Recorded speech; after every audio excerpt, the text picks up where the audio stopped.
Hey everyone, welcome back to Nortman Reviews, and we are in Christmas. It's Christmas. Merry Christmas, everyone. And what does that mean? It's a new holiday, so that means we are continuing our look at Batman the Long Halloween. In case you are not aware, I've done two videos on this already, where Batman the Long Halloween takes place for over a year. Um, and it follows two different stories. One about a holiday killer called Holiday, um, and who kills on every single holiday. So he started off on Halloween, and then did another killing in or murder in on Thanksgiving, and now we're on Christmas. Aside from that, this story takes place early on in Batman's career. I don't know if this story is canon with Batman. It should be, um, but it there's a lot of the early rogues gallery with Batman are here. Some of them are not, and some you'll see kind of progress throughout the storyline. But a lot of it takes has to do with like the Maroni and Falcone crime families. And if you watch, some of the Dark Knights, you'll recognize those names, or the new Batman and the Penguin series, you'll recognize a lot of these names and characters that come from this. This is an extremely good book with a good murder mystery. And like the big question is, who is the holiday killer? So now we're on Christmas. So Merry Christmas to you. Hopefully you had a good one. Hopefully you got some good presents. And let's take a look. Chapter 3, Christmas. And here you got the Joker. This book is drawn by Tim Sale, who has passed away.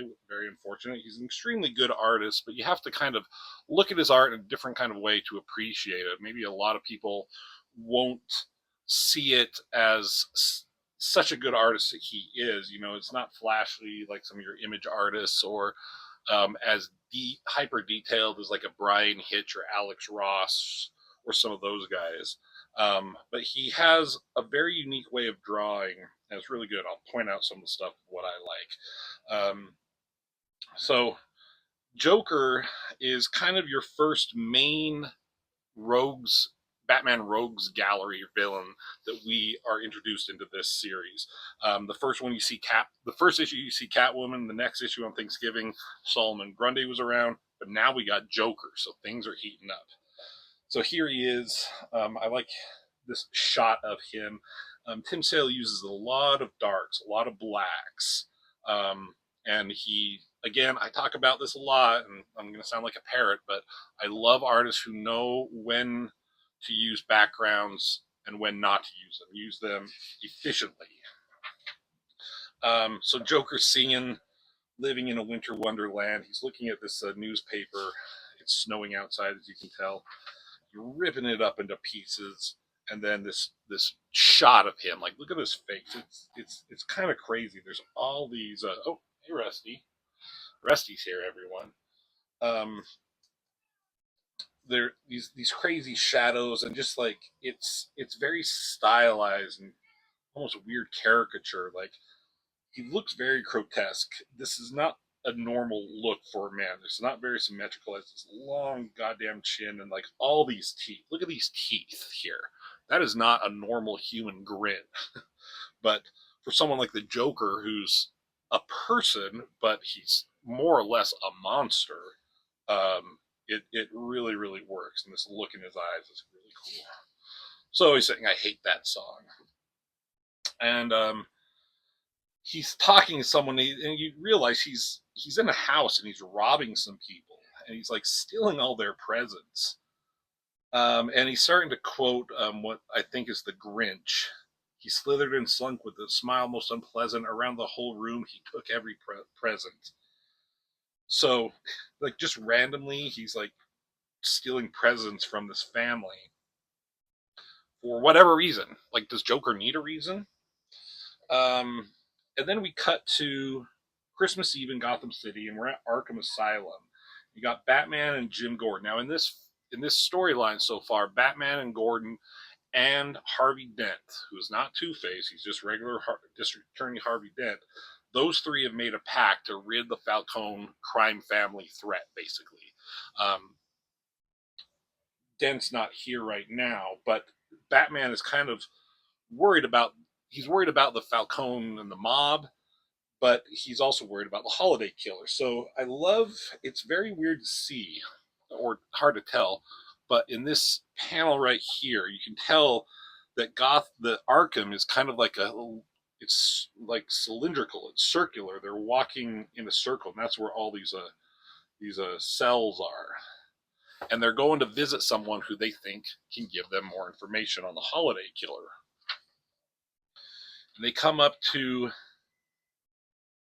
the Calendar Man, Julian Day. As you can see, he has December 24th already on his taped up onto his cell.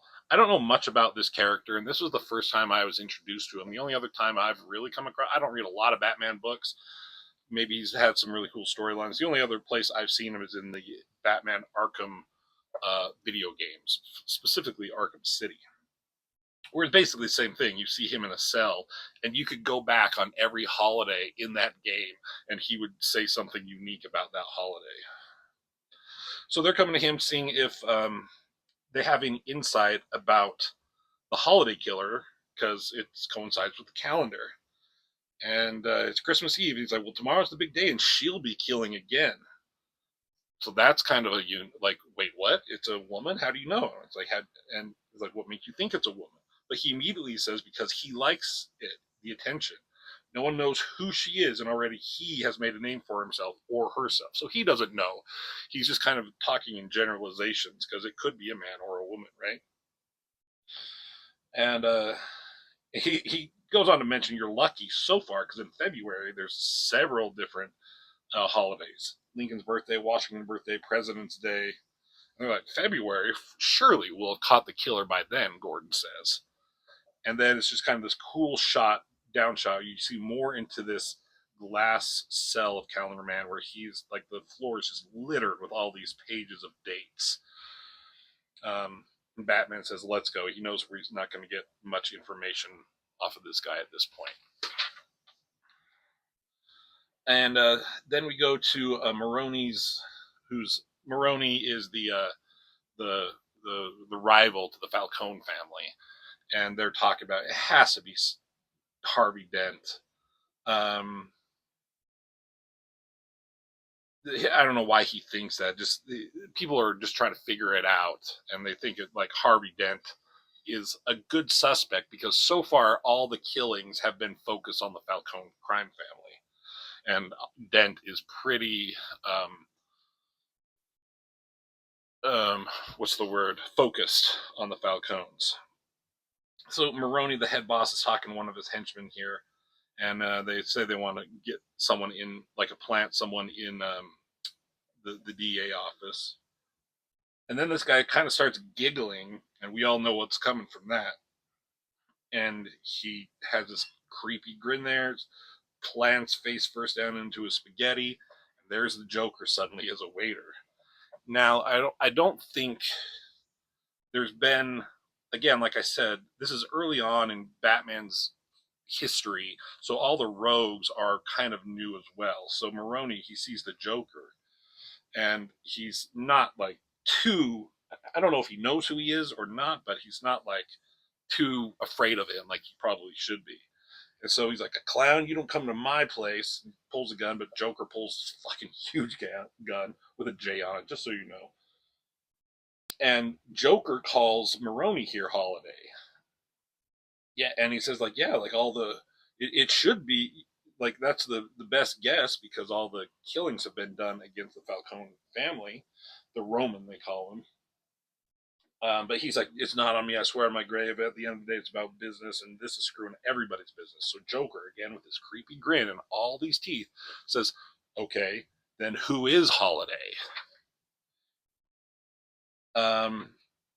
Soon after that, you got these two henchmen dragging the body of this other henchman who died and placing him into this car.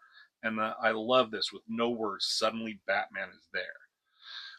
And a little bit later, it doesn't say so, but then Maroni comes out after them. Yeah, these guys put this guy in the trunk, and then Maroni's there, but Batman is there to talk to Maroni. He pulls a gun on Batman. That's not going to go well for him, and it doesn't. And I love the coloring with this. Again, minimal backgrounds, like there's no backgrounds here. And the colors are very muted. There's not a lot of shininess. There's not a lot of detail even to the colors, but it works for this story. Then it goes outside and goes this more, I don't know, dark and depressing gray tone. I don't, not gray tones necessarily. Hard to say, but it looks good. And so Batman's like, "What's going on here?" It's like some guy calls himself the Joker came looking for a holiday, and Batman's like, "Why? What does Joker have to do with any of this?" Like, how do I know? He's a lunatic like you. And like the whole place is full of lunatics. But again, Batman pulls the old classic and is just gone, right? So now we cut to Dent, and this is his wife Gilda. And in the at the end of the first issue, their house was blown up. It was hit by the mob. Um, they were safe. They kind of knew it was coming, so they got everyone away. But I think she was injured from that. She's excited to be home. They get a new, and he surprises her with a new house. Um, and a lot of this book also focuses on the relationship between Dent and his wife and how it's deteriorating because Dent is just so single-mindedly focused on the crime families, right? It affects his relationships, as it does with Jim Gordon, we'll see. But Dent's trying to be the good husband. He picks her up and brings her in, and they talk about how maybe they can try and start having children again. Um, but Dent, he says, "Why don't you go upstairs?" And he notices like footprints or something, and he knows something's going on. And Joker is in Harvey Dent's house, Santa hat and everything, and it looks like all these footprints are soot and stuff from the chimney. He came down the chimney like Santa. Then he's fucking like, "You don't show up to my house, you get out." And guess right here, he tackles Joker. You can see the silhouettes. He tackles him into the tree, I guess. Punches him a couple of times, just decks the fuck out of him.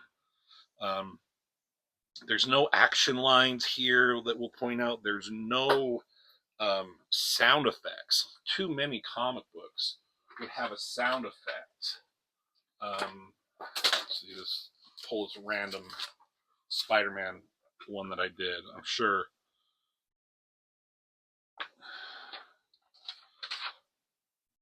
Bap right there.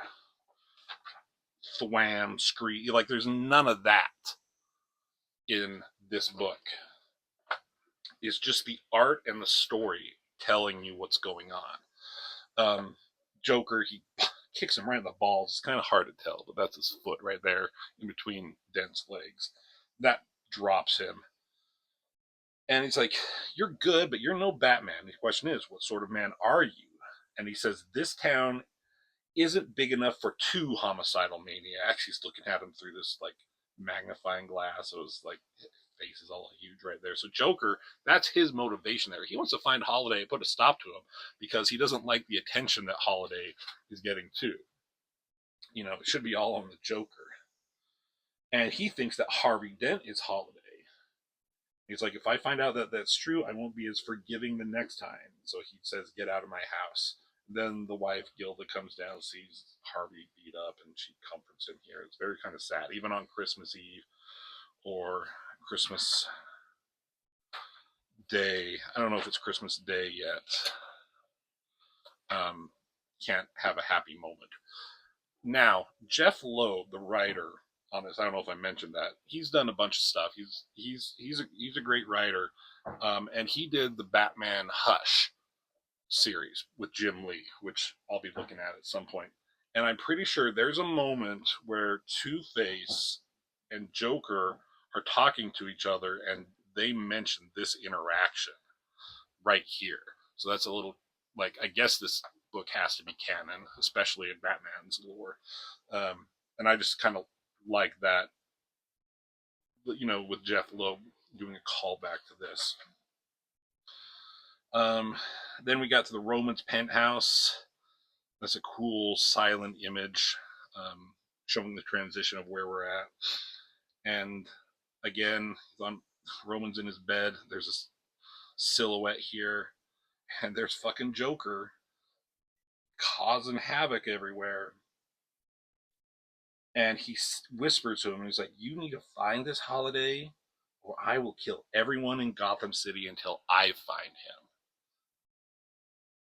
And then he kind of says he's kind of still quoting or reciting Christmas carols or stories.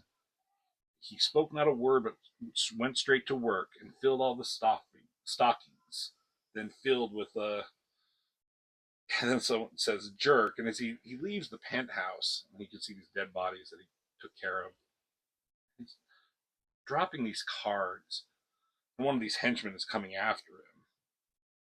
And it's kind of hard to tell what's going on here. He's like shooting these cards at this guy, which I don't know how that hurts him. Are they like sharp cards, or I don't know. What is it? Just a distraction? And Joker's continuing saying his little rhymes, laying his finger aside of his nose and giving a nod. Up the chimney he rose. So now we go into, you can tell when the color changes into this format, you know the Holiday Killer is going to strike. So it's a great page turn because you never know when Holiday is going to be there. So Joker attacks this guy here, and then you see Joker in the background leaving. This guy's gathering himself, but then this hand and this gun appear. This guy looks, and the hand with the gun. I mean, it's a weird. There's not a lot of detail in this hand, but it gets the job done, right?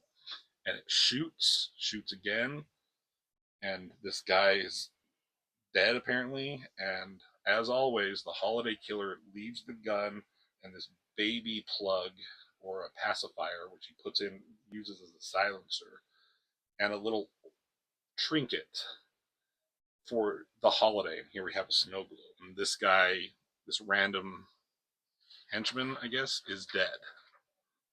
Again, from the Falcone family. So the Holiday Killer strikes again. Batman shows up too late, sees all these cards are Joker cards, and it says Milos, the Roman's personal bodyguard, dies on Christmas Day. Holiday has another victim. Have a Merry Christmas, Joker, Batman says. It will be your last. So that's the end of the book. That's the end of the Christmas issue. Really good stuff. There's not a lot of words. Jeff Loeb knows. I don't know if he always knows how to do this, but he just knows when and where to put words. Tim Sale knows when and where to put detailed backgrounds. But you're just like, this comic is really a page turner. I've said before, this was the only comic book story that I used reading it for the first time. I had such a hard time putting it down. I almost called into work just so I could continue reading it. It was so compelling at the time. If they could, I know they did an animated version of this, animated movie of this story, which is not anywhere nearly as good. Like they never and hardly ever are. They made the killers different, and the whole style was just too different. Anyways, there's the end of the Christmas issue, and so here ends my Christmas episode. So, hope you're having a good time with this Batman Long Halloween. I know it doesn't get as many likes, but I am having such a good time with this storyline. So I hope you are too. Give me a, shout out in the comments what you think about this. If you haven't read this, who do you think the killer is? If you have read this, don't give it away yet. I kind of want people who may not have read this. I recommend you go read it, but if you haven't, you're just following along with me to kind of get the surprise as well. So hit that like button, share, subscribe, do all that shit, and I will see you in a week on New Year's Day. So thanks for watching, and I'll see you in the next video.